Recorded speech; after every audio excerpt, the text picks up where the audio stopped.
That night, he never could have imagined how everything would change. Working the night shift at Crest Hill subway station had become routine for him. The lonely hours, the quiet hum of the station, and the brief moments of interaction with passengers were things he had grown used to. But on this particular night, the atmosphere felt different. It was as though the world was waiting for something, building toward a moment that would challenge him in ways he couldn't yet comprehend. As he stood by the platform guiding the late-night travelers and keeping an eye on the growing crowd, he noticed her, a small girl, no older than 9 or 10, her face pale and fragile, and her eyes wide with fear. She was wearing a hospital gown, the kind he recognized from the nearby hospital. At first, he thought it was just a child who had wandered off from the nearby medical center, maybe a lost patient or someone who was confused. But as she hurried past him clutching a bundle wrapped in a blanket, he caught a glimpse of what she was holding, and everything changed. It was a baby, a newborn. His heart skipped a beat. He immediately knew something was wrong. The girl was alone, and there was no adult in sight. The terror in her eyes made it clear that she wasn't just lost. She was in distress, and whatever was happening was more serious than he could have imagined. Instinctively, he knew he couldn't let this pass. He had to act. But he was frozen for a moment, torn between his responsibility to the station and the overwhelming need to help this child in front of him. In the span of a few seconds, his mind raced. Where had this girl come from? Why was she alone with a baby in her arms? Why had she looked so terrified? As the crowd continued to bustle around him, unaware of the moment unfolding before him, he snapped into action. He knew he couldn't just ignore this. He reached for his radio, his hands trembling slightly as he called for help. The urgency in his voice was palpable, even though he tried to mask his fear. He described the situation to security, his heart racing as he explained what he had just witnessed. But as the minutes ticked by, nothing seemed to happen. No one could find her, and the train doors were closing, leaving him helpless and full of dread. He could feel the weight of the situation pressing on him, and it wasn't just a vague feeling anymore. It was a deep sense of responsibility. He tried to shake off the nagging feeling in the pit of his stomach, telling himself it could be nothing. But as the platform continued to fill with the excitement and noise of the concert crowd, he couldn't ignore the urgency he felt. The girl had disappeared into the crowd, and despite the growing throngs of people, something told him she hadn't just wandered off. It wasn't just the baby she was carrying. It was the look in her eyes. There was no mistaking it. She was running from something, or someone. He kept scanning the crowd, hoping to catch another glimpse of her, but the sea of people was overwhelming. The sound of train announcements and the loud hum of the station filled his ears, drowning out his thoughts. But no matter how much he tried to focus on his work, his mind kept circling back to the girl. Where had she gone? What was she doing here alone? And more importantly, why was she carrying a newborn? It wasn't adding up. He remembered the previous train had come from Crest Hill General Hospital, which was only a stop away. Maybe she had come from there, but that didn't make sense either.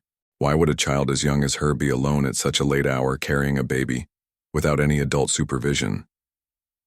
As the minutes dragged on, his concern turned into unease, and his instincts kicked in. He had to find her. He couldn't just let this go. His shift was supposed to be just like any other, but now it felt like everything was on the line. He started to push through the crowd, muttering apologies as he went, but she was nowhere to be seen. His eyes darted from face to face, searching for the familiar blue gown or the white blanket that the girl had carried, but the crowd swallowed up any trace of her. He was just about to call it in again when a woman, her clothes ragged and her breath thick with alcohol, caught his attention. She staggered toward him, and although her words were slurred, she pointed to the restroom upstairs. "Check the girl's bathroom," she mumbled, swaying on her feet. At first, he hesitated, but the urgency in her voice and the way she seemed to lock eyes with him made him stop. The girl he had seen, was it possible she was in there? Without thinking twice, he left his post. He had to find out. The climb to the upstairs bathroom felt heavier than it should have.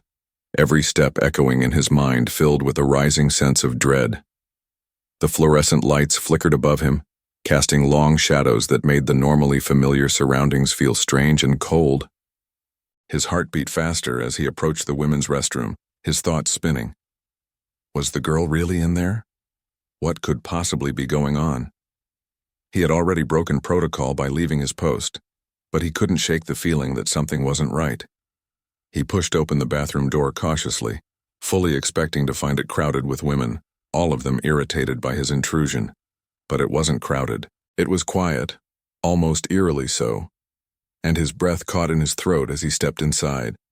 He quickly realized there were only a few people in there, and they weren't too pleased by his presence.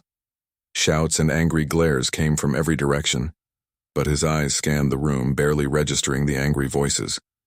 His gaze was locked on the far corner, where he thought he saw something move. There, huddled against the wall, was the girl. She looked up at him, her eyes wide with fear, her body trembling as she clutched the baby to her chest almost protectively. The room seemed to narrow as he walked towards her, every step dragging the weight of the situation with it. She was so small, so fragile, and yet she was carrying the weight of something so heavy, so terrifying. His hand instinctively reached for his radio, but his throat tightened, making it hard to speak. He knew what he had to do. The police needed to know. He needed help. But something in his gut told him that if he didn't act quickly, the consequences could be devastating. He tried to speak softly, not to startle her, but his voice came out shaky. He gently asked her name, but she didn't answer, instead clutching the baby even tighter, as though trying to shield it from him. Her words broke his heart. "I don't have milk for her," she whispered, and the emotion in her voice was impossible to ignore. "She's wet." He could see the baby's diaper, soaked through, and his heart broke even more. The child was so young, so innocent, and yet here she was, being carried by a girl who should never have been put in such a position. He didn't know what had happened to lead them here, but he knew that the girl wasn't just hiding from something. She was running for her life, and for the life of the baby she held. As he stood there watching the young girl, his mind was racing. What kind of world did she come from where a child had to protect an innocent baby like this? He tried not to think about it too much. There wasn't time. His priority was getting them both to safety, and that meant calling for help. He quickly dialed 911, his fingers trembling as he relayed the details of the situation. The baby, the young girl, everything seemed so wrong. He needed someone to come, to take control of this before things escalated further. The dispatcher's voice came through the phone, calm and collected, but it did little to ease his growing sense of urgency. She assured him that help was on the way, and with a shaky sigh, he hung up. But even as he stood there, staring at the girl and the baby, a nagging feeling wouldn't leave him. He had seen the man, Martin Brooks, arrive at the station and claim to be the girl's father. He'd seen how the girl flinched when he grabbed her arm, how she shrank away from him as though his touch hurt. The way Martin's voice had risen in anger when the officers asked questions. It all didn't sit right with him. Was this man really her father? Was he the one responsible for the situation? He couldn't ignore that sinking feeling in his chest, the one telling him that something was off. The police arrived, and with them came Martin again. The girl's face paled even more, if that was even possible. She recoiled as he approached, the fear in her eyes only deepening. He acted like a father should, concerned, even emotional, but something in his eyes wasn't right. It was a flicker of anger, something dark that Malcolm couldn't shake. When Martin reached for the girl and the baby, his grip was too tight. The way he yanked the girl up without any gentleness, the way he acted like he had every right to take her back, it was unsettling. The officers seemed hesitant, but Martin's explanations made them stand down, and just like that, they were leaving. Malcolm's blood boiled. This didn't feel like a simple family dispute. There was something else going on here, something deeper, something sinister. But there was no one to listen to him. He watched them walk out of the restroom, and for the first time in years, he didn't feel like he could breathe. The feeling in his gut grew stronger as he watched Martin lead the girl and the baby away, still not convinced by the man's actions. It was almost as if his instincts were screaming at him, telling him that something terrible was happening, something he couldn't just ignore. It didn't make sense. Why would a child run away from the hospital? Why would she be carrying a baby? And why was she so afraid of the man who claimed to be her father? As he stood there, trying to shake off the unease that threatened to overwhelm him, his mind kept returning to the strange interaction he'd witnessed. Martin's grip on Lena had been too tight, too controlling, and the way she flinched when he touched her. It wasn't normal. He didn't know what was going on, but he couldn't let it slide. He had to do something, anything, to ensure the girl and the baby were safe. As the officers and the family walked away, Malcolm felt a fire stir inside him. He wasn't just a subway clerk. He had to be more than that tonight. He had to stand up for those who couldn't stand up for themselves. Without thinking, he grabbed his radio again and called for help.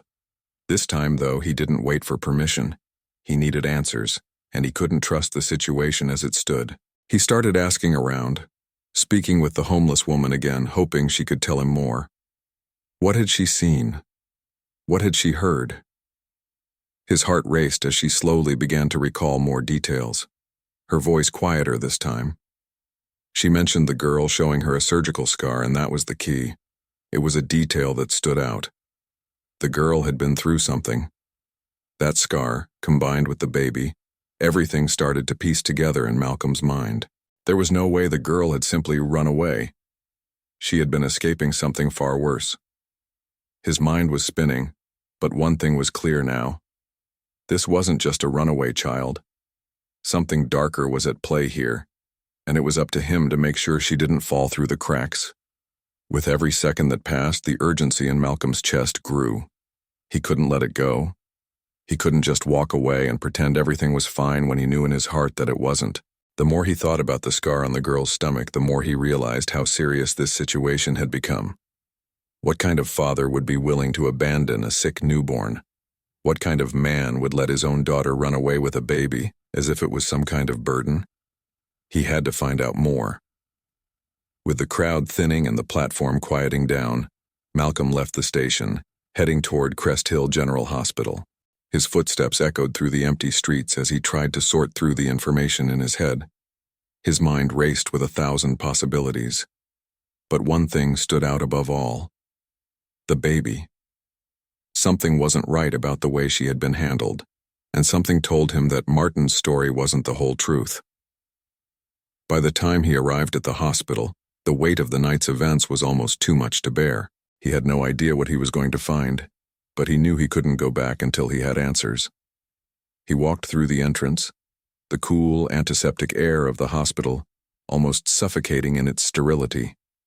His hands were clammy as he approached the information desk, trying to appear calm, though his heart was pounding in his chest. The receptionist, a tired-looking woman, raised an eyebrow at him, sensing something was off. "Can I help you?" she asked, her voice wary. He cleared his throat, trying to compose himself. "I'm looking for the maternity ward," he said. "It's about Lena Brooks and her baby." He didn't know why he said that. He wasn't family, wasn't supposed to be there. But something pushed him forward, something that told him that whatever was happening, he needed to be a part of it. The receptionist gave him directions, and he thanked her, his mind swirling. As he walked through the hallways of the maternity wing, his footsteps felt heavier with each passing step. He was so close now, yet he still had no idea what he would find. When he finally reached the maternity ward, Malcolm's stomach twisted into knots. The fluorescent lights above seemed to buzz louder in his ears, and each breath felt like it was being drawn from deeper inside his chest. He didn't know what he was expecting to find, but the sight of the little girl sitting there alone in the waiting area made his heart stop. There she was, Lena, now dressed in regular clothes instead of the hospital gown. She looked up at him, her face a mix of recognition and unease, as though she knew exactly why he was there. He approached cautiously, trying not to startle her. His mind raced, piecing together the fragments of the puzzle he had been trying to solve all night. "Lena," he said softly, crouching down to her level. She didn't respond immediately, but her wide eyes were full of something he couldn't quite place. Fear, sadness, or maybe even relief. After a long pause, she whispered, "You shouldn't be here." Her voice was small, barely audible over the distant beeping of medical equipment. He felt a surge of sympathy for her, for the weight she must have been carrying all alone. He crouched down lower, trying to give her space, but his concern only grew. "Where's your dad?" he asked gently. She pointed toward a nearby hospital room, but her gaze dropped immediately, as though even the thought of him made her shrink away. Malcolm didn't need any more answers. He could see it in her face, the fear that radiated from her, the way she wouldn't even speak her father's name. He knew right then that whatever she had said back at the subway station about her family was the truth. It was clear now that she had been running from something much darker than just an unhappy home. He couldn't leave her there, not after everything that had happened. As he waited for the doctor or any staff member to appear, his thoughts kept returning to the baby, the fragile, innocent soul that had been caught in the middle of something far beyond her control.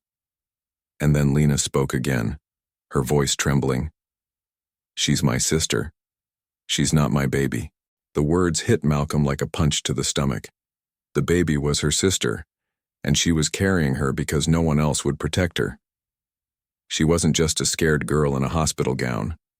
She was a child who had seen the worst of what a parent could do, and she had taken it upon herself to make sure her sister was safe. That realization hit him hard. He wasn't just dealing with a runaway child. He was dealing with a hero in the form of a 9-year-old girl who had made a decision that no child should ever have to make. Malcolm was reeling from Lena's words. The gravity of the situation started to sink in. A 9-year-old child had made the kind of decision that most adults would shy away from. She wasn't just protecting her sister from a dangerous world. She was protecting her from a father who had threatened to discard her like she was nothing more than a burden. The weight of it all was overwhelming, and he could see the pain in Lena's eyes as she clutched the baby closer to her chest, as if she could shield her from everything that had gone wrong in their lives. He couldn't help but admire her bravery, but he also felt a deep sadness. No child should ever have to experience something like this, especially not at such a young age. It wasn't right. He didn't know what had gone wrong with their family, what had caused Martin to become the person he was. But one thing was clear. Lena and her sister were not safe with him. The thought of what could have happened if he hadn't stepped in filled him with dread. But there was no time to dwell on that now. He needed to make sure they were protected. He couldn't just stand by and let Lena's father take her away again. She had already been through so much, and now she needed someone to stand up for her. He made a decision in that moment, a decision that he would never regret. He wouldn't let this go. He wouldn't let Lena and her sister fall back into the hands of someone who had shown such disregard for their safety. Malcolm left the waiting area, determined to find out more. He couldn't just trust Martin's version of events. He needed to know the truth. It wasn't long before he found the police officer he had spoken to earlier. He wasn't sure if it was the right thing to do, but he needed to get this off his chest. "I need to speak to you," Malcolm said, his voice urgent. "It's about Lena and her father." The officer listened patiently as Malcolm explained everything he had learned, everything he had witnessed. The fear in Lena's eyes, the way her father had acted, the way she had run away with the baby. The officer nodded, understanding the seriousness of the situation. "We'll handle it from here," he said, but Malcolm wasn't ready to walk away. Not yet. He couldn't. He knew the police would do their part, but he also knew that this wasn't just any case. This was a child who had been forced to grow up too soon, and he wasn't about to leave her behind now. He would stay, he would help, and he would do whatever it took to make sure that Lena and her sister had a chance at a better life. Malcolm couldn't shake the feeling that this wasn't over. As much as he trusted the officers to take charge, there was something in his gut telling him that it wouldn't be as simple as it seemed.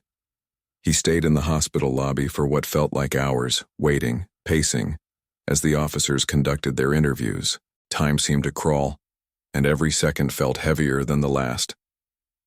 His mind kept going back to the moment when he first saw Lena and the baby, and he couldn't stop thinking about how much pain this little girl must have endured. He couldn't get the image of her face, so full of fear, out of his head. But as the hours dragged on, he finally saw something that brought him a measure of relief. Lena's mother walked into the lobby, her face pale but determined. She didn't look at him right away, but he could see the quiet desperation in her eyes. She had been through too much already, and now everything was coming to light. She made her way to a nearby seat, her hands wringing together in her lap as she waited for news about her daughters. Malcolm approached her carefully, trying to offer some comfort, though he wasn't sure how. "How are they?" he asked softly, his voice hesitant. She looked up at him, her eyes red-rimmed from crying, but there was a glimmer of hope in her gaze now. "They're going to be okay," she said, her voice barely above a whisper. "The officers are speaking with Martin right now, and I think he's finally going to pay for what he's done." She paused, taking a deep breath as she wiped her eyes.